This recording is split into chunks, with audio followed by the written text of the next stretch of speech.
నమస్తే, welcome to తెలుగువారి మనసాక్షి సాక్షి న్యూస్. నేను లక్ష్మీ వర్మ. రుద్రశంకరం కార్యక్రమానికి స్వాగతం. శివుని యొక్క మరొక రూపమే రుద్రాక్ష. మరి అలాంటి రుద్రాక్ష యొక్క ప్రత్యేకతను, ప్రాముఖ్యతను తెలియచేయడానికి మనతో పాటు ఉన్నారు వేద గణిత శాస్త్రవేత్త, ఎన్నో జాతీయ అంతర్జాతీయ అవార్డుల గ్రహీత డాక్టర్ పాండురంగారావు గారు. గురువు గారిని అడిగి మరిన్ని విషయాలు తెలుసుకుందాం. నమస్తే గురువు గారు. నమస్కారం అమ్మా. ఓం నమః శివాయ. సో ఎప్పట్లానే ముందుగా ఒక మంచి మోటివేషన్ స్టోరీ. సరే, ఎప్పటిలాగా ఒక చిన్న కథ చెప్పుకొని కార్యక్రమంలోకి వెళ్ళడం ఒక సాంప్రదాయంగా కొనసాగుతోంది. ఇప్పుడు కూడా ఒక చిన్న కథ చెప్పుకొని కార్యక్రమంలోకి వెళదాము. కురుక్షేత్ర మహాసంగ్రామం ముగిసింది. యుద్ధానంతరం ధర్మరాజు రాజ్యాన్ని పరిపాలిస్తున్నాడు. అందరూ మెచ్చుకునే విధంగా తన పరిపాలన చూపిస్తున్నాడు. సరే, రాజ్యంలో ప్రజలు వెళ్ళి తమ కష్ట సుఖాలు చెప్పుకోవడం, రాజుగారిని కలవడం ఇలా జరుగుతుండగా ఒక పేద బ్రాహ్మణుడు తన కూతుర్ని పెళ్లి చేయాలి నిశ్చయించుకొని సహాయం ఏదైనా కోరితే, రాజుగారు ఏదైనా సహాయం చేస్తే కూతురు పెళ్లి తేలిగ్గా అయిపోతుందన్న భావంతో ధర్మరాజుల వారి దగ్గరికి వెళ్ళి మొత్తానికి అపాయింట్మెంట్ సంపాదించి ఆయన్ని కలిసే ప్రయత్నం చేసి డైరెక్ట్గా వెళ్ళి కలిశారు. అయ్యా, నా కూతురు పెళ్లి నిశ్చయించుకున్నాను, తమరు ఏదైనా సహాయం చేస్తే తేలిగ్గా చేసుకోవడానికి అవకాశం ఉంటుంది, ఆడపిల్ల తండ్రిని దయదలచింది. అంటే ఏదో పని ఆ పని ఈ పనిలో బిజీగా ఉన్న ధర్మరాజు, అయ్యా నేను ఇప్పుడు పనిలో బిజీగా ఉన్నాను, కొంచెం ఈ ఒత్తిడిలో ఉన్నాను, మీరు రేపు రండి, తప్పకుండా సాయం చేస్తాను అని చెప్పి ధర్మరాజు చెప్పి ఆయన పంపిస్తే, పాపం ఆ పేద బ్రాహ్మడు అలా వెళుతూ ఉంటే, బయటికి వెళుతూ ఉంటే దిగాలుగా మొగం పెట్టుకొని ఏదో ఇస్తాడనుకుంటే ఆయన రేపు రమ్మన్నాడు అని చెప్పి వచ్చిన పని అవ్వలేదని దిగులుగా వెళుతూ ఉంటే భీముడు ఎదురయ్యాడు. భీముడు ఎదురయ్యి, ఏమిటి అన్నగారిని కలిసిన తర్వాత ఎవడైనా ఉత్సాహంగా ఆనందంగా వెళతారు, రాజమందిరంలోంచి వస్తున్నాడు, దర్బార్లోంచి వస్తున్నాడు, వస్తూ దిగులుగా వస్తున్నాడు, ఏమైందా అని చెప్పి, అయ్యా బ్రాహ్మణోత్తమ ఏం జరిగింది, ఎందుకంత దిగులుగా ఉన్నారు, కారణం ఏమిటి అని అడుగుతాడు. అని అడిగితే, ఏమీ లేదయ్యా, కూతురు వివాహం పెట్టుకున్నాము, రాజుల వారిని ఏదన్నా ధర్మరాజుల వారిని ఏదన్నా సహాయం అడుగుదామని వెళ్ళాను, వారిని అడిగాను, రేపు రమ్మన్నారు. అంటే నువ్వేమీ బాధపడకు, నీ కూతురి వివాహం జరిగినట్టే, సహాయం వచ్చినట్టే, నాది బాధ్యత, నువ్వు వెళ్ళు, నన్ను నమ్ము, నువ్వు వెళ్ళు, నాది బాధ్యత, నేను చూసుకుంటానని చెప్పి అక్కడున్న భటులందరినీ పిలిచి, నీకు ఇప్పుడే ఇవాళే సాయం చేసేటట్టు చూస్తాను, నువ్వు కంగారు పడు, అక్కడున్న భటులందరినీ పిలిచి దండోరా వేయమంటాడు. ఏమని? ధర్మరాజుల వారు కురుక్షేత్ర యుద్ధంతో పాటు కాలాన్ని కూడా జయించారు. అంటే టైం మీద కూడా ఆధిపత్యం సంపాదించారు. టైం కూడా ఈయన కంట్రోల్లోకి వచ్చేసింది. కాలం మీద కూడా ఆయన ఆధిపత్యం సంపాదించాడు, చాటిపోయేమని. అంతే ధర్మరాజు దగ్గరికి వస్తుంది, ఇదేమిటి, ఎవరు చేశారు ఈ పని, టైం మీద అంటే కాలం మీద ఆధిపత్యం నేను సంపాదించడం ఏమిటి, కాలాన్ని నేను జయించడం ఏమిటి, ఇదెప్పుడు జరిగింది, కాలాన్ని జయించడం ఏమిటి, ఇదెప్పుడు జరిగింది, ఎవరు ఇదంతా చెప్పింది అంటే భీముడు. భీముడిని పిలవమంటే వస్తాడు, గులావ్ అనగానే వచ్చాడు. వచ్చిన తర్వాత ఏమిటిదంటే, ఏమి లేదు అన్నయ్య, నేను ఇలా లోపలికి వస్తున్నాను, ఒక బ్రాహ్మణోత్తముడు వెళ్తున్నాడు, ఆయన బ్రాహ్మణుని అడిగి ఏం జరిగింది దిగులుగా వెళ్తున్నామంటే, మహారాజుల వారు ఇలాగ రేపు రమ్మన్నారు అంటే, ఓహో కాలం మా అన్నగారు ఆధీనంలో ఉందని నేను అనుకున్నాను, ఎందుకంటే రేపు రమ్మన్నావు అంటే రేపు మనం బతుకుంటామో లేదో మనకి ఇప్పుడు తెలియాలి కదా, రేపు మనం ఉంటామన్న గ్యారంటీ మనకు తెలిస్తే కదా రేపు రమ్మంటాం, రేపు ఈ గద్దె ఉంటుందో లేదో తెలియదు, రేపు మనం ఉంటామో లేదో తెలియదు, తెలియని రేపు రమ్మన్నావు అంటే దాని మీద నువ్వు ఆధిపత్యం సంపాదించేవేమో అని నేను అనుకున్నాను, కాలాన్ని కూడా జయించేవేమో అనగానే ధర్మరాజుకి అర్థమైంది, మనోడు ఎక్కడ కొట్టాలో అక్కడ కొట్టాడు అని చెప్పి, అలా కాదు అర్జెంటుగా మనం పిలిచి కావలసిన సహకారం అంతా చేయమని చెప్పి చేయాల్సిందంతా చేస్తారు. కట్ చేస్తే ఈ కథ మనకి ఏం చెప్తుంది అంటే, భారతంలో కథ ఏం చెప్తుంది అంటే, చాలామంది ఇప్పుడు చేయాల్సింది రేపు అంటారు. ధూమపాన్ సిగరెట్లు రేపు నుంచి మానేస్తాను, లేదా పలానా రోజు నుంచి మానేస్తాను, మందు రేపు నుంచి మానేస్తాను, ఈ పని రేపటి నుంచి చేస్తాను, ఈ పని ఎల్లుండి నుంచి చేస్తాను, ఈ పని ఇది ఇలాగా అన్నీ రేపు అనేది రేపటిలోకి వెళ్తే అది మళ్ళీ రేపు అవుతుంది. రేపు అనే దానికి రూపం లేనప్పుడు, అది రేపు ఎలా ఉంటుందో నీకు తెలియనప్పుడు రేపుడికి పోస్ట్ పోన్ చేస్తే నువ్వు ఎక్కడ ఉంటావు? సో బద్ధకస్తులు చెప్పే కారణాలు ఇవి. పైకి రావాలనుకున్నటువంటి వాళ్ళు, అభివృద్ధి చెందుదామనుకున్న వాళ్ళు వాళ్ళు బలంగా సాధించాలి అని తపన ఉన్న వాళ్ళు పోస్ట్ పోన్ చేయరు, బద్ధకస్తులు మాత్రమే చేస్తారు. ఎప్పటిది అప్పుడు, అంటే రేపు చేద్దాం అనుకునేది ఇప్పుడు చేస్తేనే పని అవుతుంది. పోస్ట్ పోన్ చేస్తే ఎక్కడ ఉండాల్సిన వాళ్ళు అక్కడే ఉంటుంది. ఓకే, చాలామంది ఏంటంటే గురువుగారు రుద్రాక్షలు ధరిస్తే ఏదైనా పని జరిగిపోతుంది. ఫర్ ఎగ్జాంపుల్ ఏదైనా ఒక బిజినెస్ చేయాలి, బిజినెస్లో చాలా లాస్ వచ్చింది, రుద్రాక్ష ధరించేయగానే వాళ్ళ లాస్ మొత్తం రికవర్ అయిపోవాలనుకుంటారు. చాలామంది అనారోగ్యంతో ఉంటారు, వాళ్ళు కూడా రుద్రాక్షలు ధరిస్తూ ఉంటారు. అది ధరించిన తర్వాత వెంటనే అనారోగ్యం పోవాలనుకుంటూ ఉంటారు. బట్ అది ఎంతవరకు కరెక్ట్ అంటారు? సాధ్యం, రెండు సాధ్యం. అంటే అతిశయోక్తిగా అనిపించవచ్చు కానీ సాధ్యం. అంటే రుద్రాక్ష ధారణకు ఇప్పుడు వ్యాపారం చేస్తున్నాను లేకపోతే ఇంకో పని చేస్తున్నాను, దాంట్లో సక్సెస్ వస్తుంది అంటే ఎస్, ఖచ్చితంగా మనం రోజు ఏం చెప్పుకుంటామంటే మనం చేస్తున్న పనికి ఒక దైవికమైన సహకారం తోడైతే ఖచ్చితంగా బాగుంటుంది. అందులో ఎలాంటి సందేహం లేదు. నేనేం చెప్తుంటానంటే వాళ్ళ ప్రయత్నానికి ఈశ్వరానుగ్రహం తోడై, అంటే పెద్దల ఆశీర్వచనంతో పాటు అమ్మ ఆశీర్వచనము, వాళ్ళ ప్రయత్నము, ఈశ్వరానుగ్రహము తోడైతే ఖచ్చితంగా బాగుంటుంది. ఈశ్వరుడు అంటే ఇక్కడ ఒక చిన్న మాట, అమ్మ అనుగ్రహము ఈశ్వరుడు అంటే ఎక్కడో మొన్న విన్నాను, ఎంత అద్భుతంగా ఉంటుందంటే తల్లి లేదంటారు శివుడికి, తల్లి లేదంటారు శివుడికి, తల్లి లేదంటారు. తల్లుంటే జడలట్ల కట్టనిచ్చేదా, తల్లుంటే పులితోలు కట్టనిచ్చేదా, తల్లుంటే విభూది రాయనిచ్చేదా, తల్లుంటే శ్మశానాన తిరగనిచ్చేదా. తల్లి లేదంటారు శివుడికి, తల్లి లేదంటారు. తల్లి లేని శివుడే అంత గనుడైతే తల్లుంటే ఆ శివుడు ఇంకెంత గనుడో. సో అమ్మ ఆశీర్వచనము అంత గొప్పది. ఆ శివుడికి కూడా ఉంటే, లేకుండానే ఆయన ఇంత గొప్పవాడయ్యాడు, ఉంటే ఆ శివుడు ఇంకెంత గొప్పవాడో. అందుకనే తల్లిదండ్రుల ఆశీర్వచనము, వాళ్ళ ప్రయత్నము, ఈశ్వరానుగ్రహము అంటాం. అంటే చేస్తున్న పనికి ఇవి యాడ్ అయితే సక్సెస్ రేట్ పెరుగుతుంది. అంతేగాని ఏమీ చేయకుండా గొప్పవాడు అయిపోతాం అనుకుంటే కాదు. ఒక్కొక్కసారి ఒక పాజిటివ్ ఎనర్జీ యాడ్ అయినప్పుడు కానీ, ఒక పాజిటివ్ వైబ్రేషన్ వాళ్ళ లోపలికి వచ్చినప్పుడు కానీ ఖచ్చితంగా వాళ్ళు చేస్తున్న ఫలితంలో మెరుగైన ఫలితాలు వస్తాయి. ఒక్కొక్కసారి అంటే చాలామంది అనుభవంలో ఉంటుంది, తప్పులు జరిగినప్పుడు కంటిన్యూగా తప్పులు జరిగిపోతూ ఉంటాయి. లేదు ఏదన్నా కలిసి వస్తున్నప్పుడు కంటిన్యూగా వాళ్ళకి అన్ని అనుకోకుండా అన్ని పనులు అయిపోతూ ఉంటాయి. కాకలగార్యం గంధర్వులే తీర్చారు అని అనుకోకుండా అయిపోయినాయి. అలాగే ఒక సినిమాలో నాకు తెలిసి, అంటే సినిమా నాలెడ్జ్ నాకు తక్కువైనప్పటికీ అప్పుడప్పుడు చూసిన గుర్తులు, ఒక సినిమాలో చిరంజీవి గారు అంటారు, ఛాలెంజ్ సినిమా అనుకుంటాను, ఎండమూరి వీరేంద్రనాథ్ కాబట్టి బాగా గుర్తుంది. ఆయన గెలుస్తూ మధ్యలో లేచి ఆట ఇక్కడితో ఆపేసి నేను వెళ్ళిపోతున్నాను అంటాడు. ఇదేమిటి, హ్యాండ్ రేజ్ లో ఉంది, హ్యాండ్ రేజ్ లో ఉంటే రేజ్ లో ఉన్నప్పుడు అలా జరుగుతాయి, తరుగులో ఉన్నప్పుడు తరుక్కుంటూ వెళ్తాయని దీని అర్థం. హ్యాండ్ రేజ్ లో ఉంది, ఇప్పుడు మానేసి వెళ్ళిపోతావు ఏంటి అంటాడు. ఆట తెలిసిన వాడు ఎప్పుడు ఆపాలో తెలుసుకొని ఆపుతాడు. ఇక్కడ థియరీ ఆఫ్ ప్రాబబిలిటీ గురించి చెప్తాడు. అంటే నువ్వు నాణాన్ని 10 సార్లు పైకి ఎగరవేస్తే 5 సార్లు బొమ్మ, 5 సార్లు బొరుసు పడేటువంటి అవకాశం ఉంది. ఈక్వల్గా పడేటువంటి వరుస పెట్టి గెలిచిన తర్వాత మళ్ళీ ఓటమి వరుసగా జరిగేటువంటి అవకాశం ఉంది. కాబట్టి తెలిసిన వాడు ఎప్పుడు ఆపాలో తెలుసుకుంటాడు అంటాడు. అలాగా ఏదైనా మంచి జరుగుతున్నప్పుడు అవి అలాగే జరుపుకుంటూ వెళ్తాయి. రుద్రాక్ష వేసుకుంటే ఒక దైవికమైన సంపద కాబట్టి ఒక పాజిటివ్ ఎనర్జీ యాడ్ అయితే ఆ జరిగేటువంటి పనులు, ఫలితాలు మంచివి రావడానికి అవకాశం ఉంది. అలాగే ఆరోగ్యం రెండో ప్రశ్న.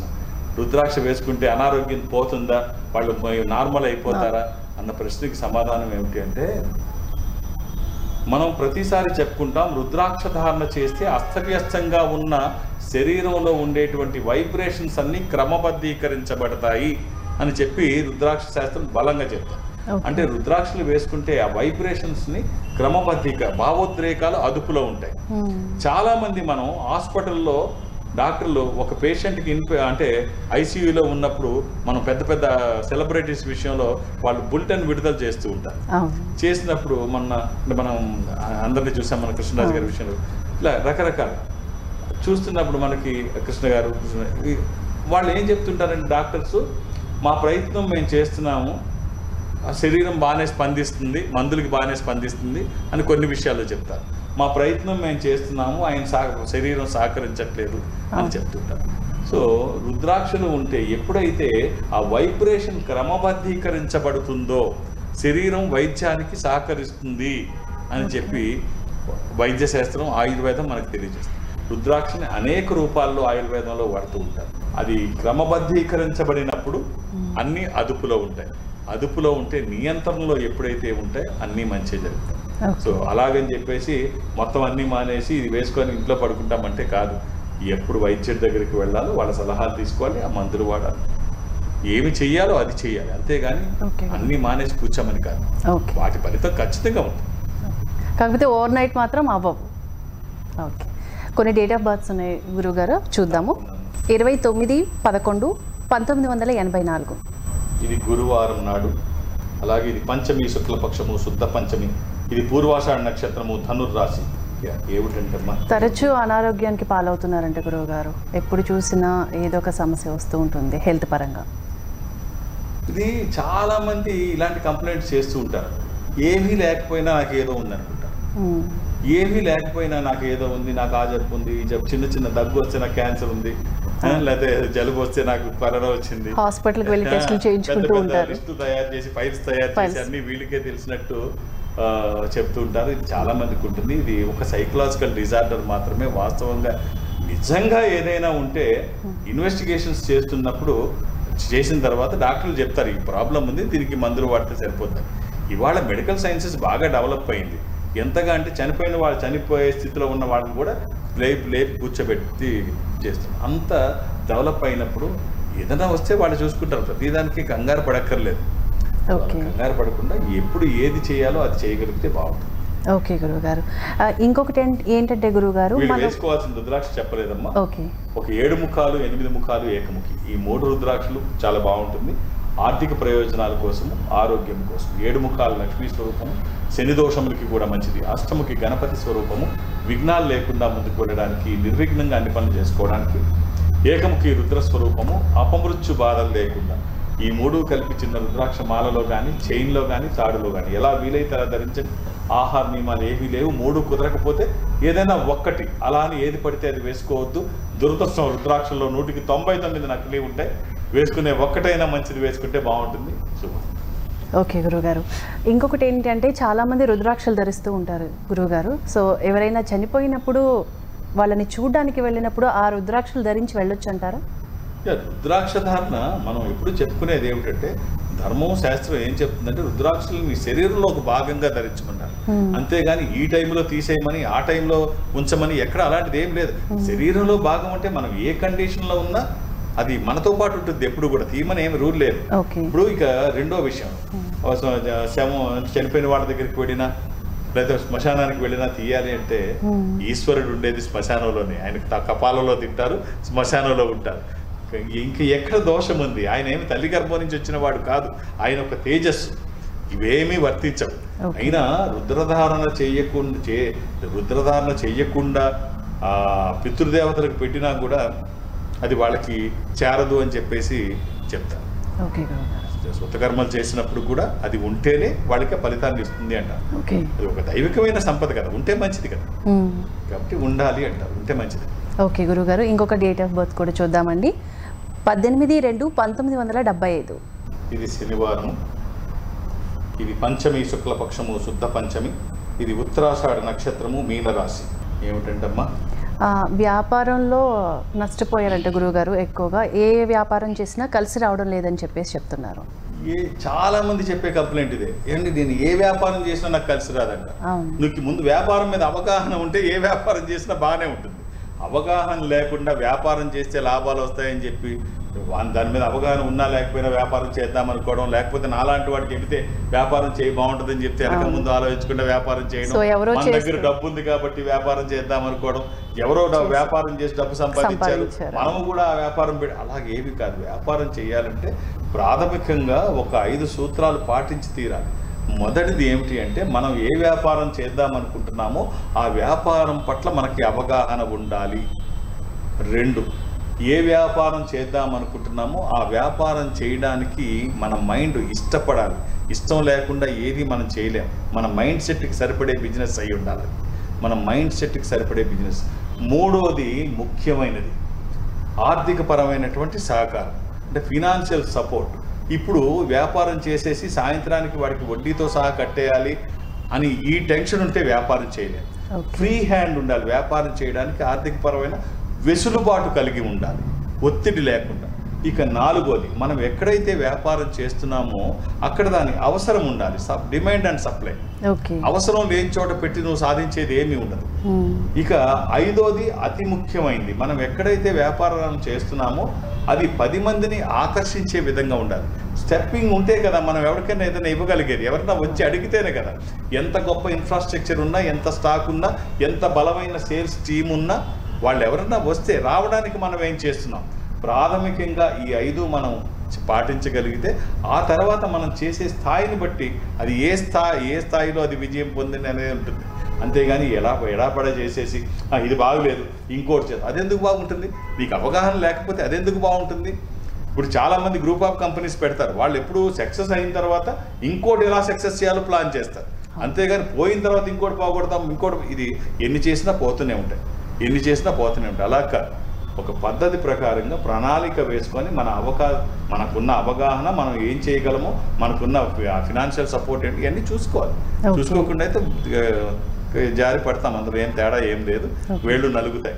సో వేసుకోవడానికి ద్వాదశముఖి రుద్రాక్ష ద్వాదశ ఆదిత్య స్వరూపం అంటే సూర్య స్వరూపము, ఉన్నతమైన స్థితి కోసము, అనారోగ్య సమస్యలు లేకుండా బ్రైట్ ఫ్యూచర్ కోసం ఈ ఒక్క రుద్రాక్ష వేసుకుంటే చాలా బాగుంటుంది.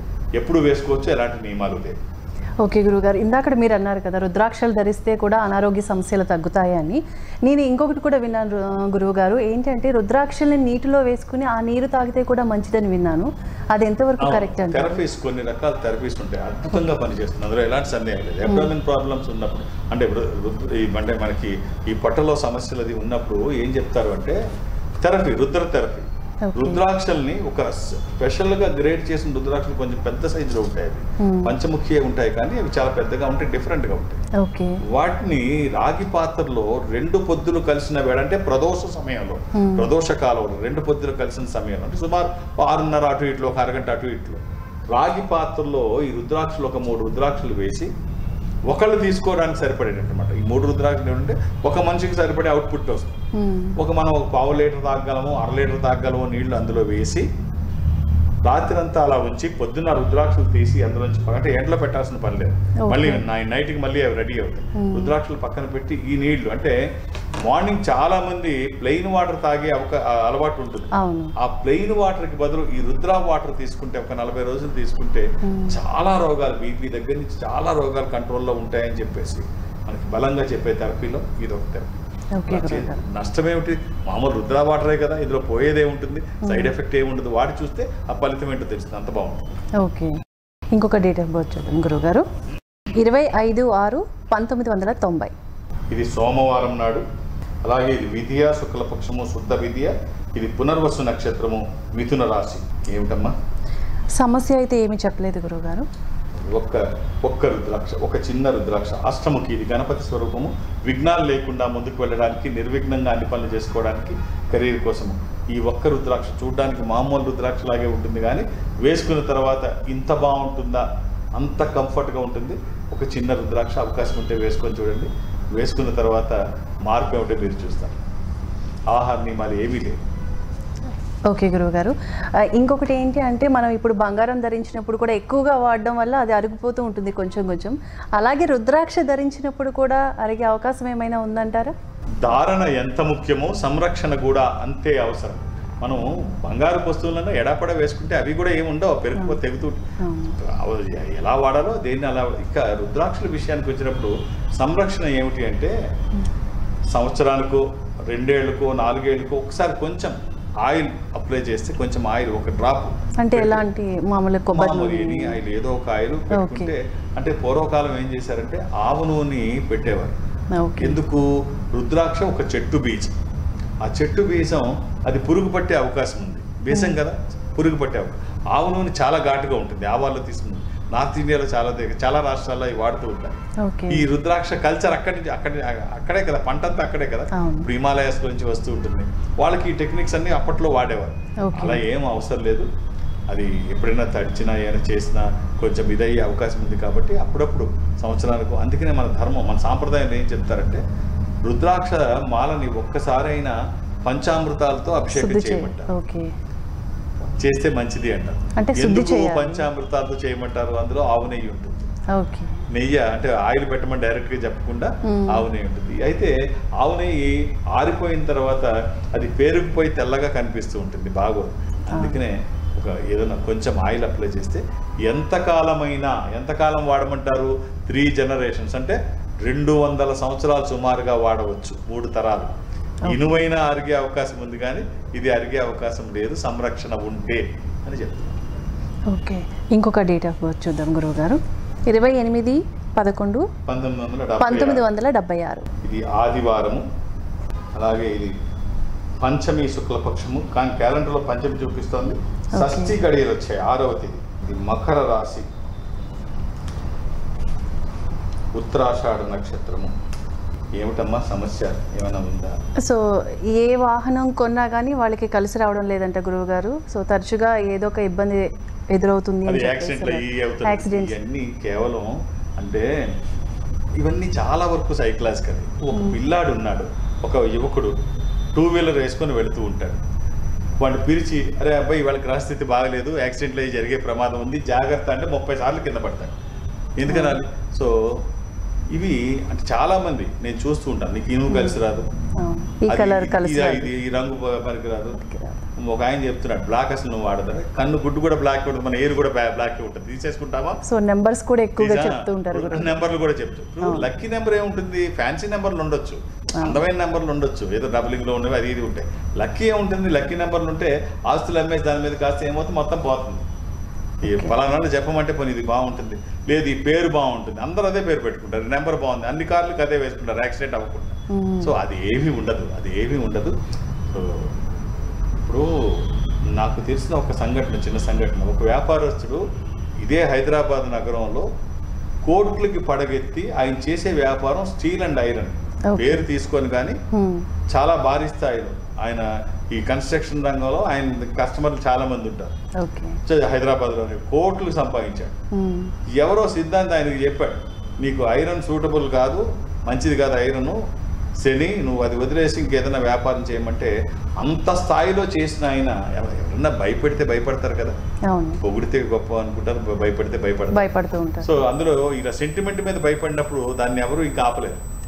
సో ఏం చేయాలి అంటే ఏదో చెప్పాడు, వ్యాపారం నీకు ఈ వ్యాపారం కలిసి వస్తుంది, ఇది కలిసి రాదు. అది సక్సెస్ఫుల్ వ్యాపారాన్ని నడుపుతూ అంటే చెప్తున్నా, అతను ఏం చేశాడు, ఆ స్థాయిలోనే వ్యాపారం అంత స్థాయిలోనే పెట్టాడు, కొత్త తెలియని వ్యాపారం. ఆ స్థాయిలో పెట్టేటప్పటికి ఏమైంది, ఉన్నది మొత్తం ఓడిచేసింది, ఆయన సంపాదించింది మొత్తం పోయింది, అదే స్థాయిలో పోయింది, పెద్దగా పెట్టాడు అదే స్థాయిలో. సో ఇలాంటి నమ్మకం అవసరం, కానీ మూఢనమ్మకాలు పనికిరావు. ఇప్పుడు ఏ కోరికలు ఆశలు ఉంటాయి, బండి 2-wheeler మీద ఉన్న వాళ్ళు 4-wheeler వేసుకోవాలని, సైకిల్ ఉన్న వాళ్ళు స్కూటర్ కొనుక్కోవాలని, కోరికలు తీర్చుకోవడానికి ఉన్న అవకాశాలను అన్వేషించండి, కానీ అపోహలు భయాలతో జీవితాన్ని పాడు చేసుకోవద్దు. ఇవి కేవలం అపోహలు మాత్రమే, రంగులు ఇనుము అది ఇది అనేవి, కాబట్టి అవి ఏమి ఉండవు. భగవంతుడు సృష్టిలో ఎలాంటి లోపము లేదు, మన దృష్టిలోనే ఉంటుంది.